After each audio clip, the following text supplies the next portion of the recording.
but I wanted to record a quick video for you. And so this assignment this week is not that bad.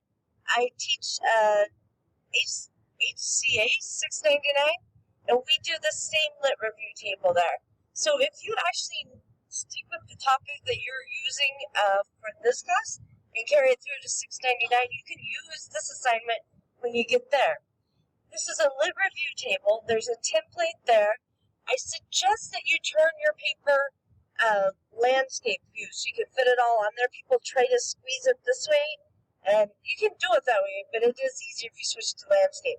So this says to review 9 articles using their template.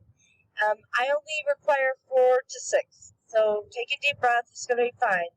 And then you just need a 250 to 500 word summary of the healthcare issue that you're addressing. If you're using the same topic as other papers, be sure to reword it because that, looks right. We'll catch it and give you a high similarity index. So you also don't need to put a reference list on top of this because you're going to have all that within your lit review tables. I'm trying to make this as easy as possible. And I've not graded papers yet. I will probably get that done Monday.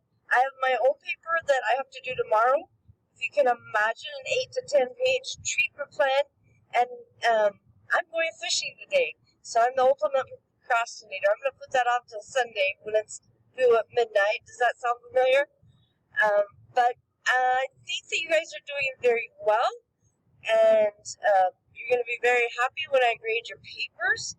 Because I really, when I haven't taught the class before, I am just mostly looking at your formatting, your APA, and your grammar and all that, because I'm kind of learning the assignments too, and trying to figure out what my expectations are right now. So don't sweat it. You're going to be fine, and take care. Have a great weekend. I'll post some fishing pictures if we do well, okay? Bye-bye.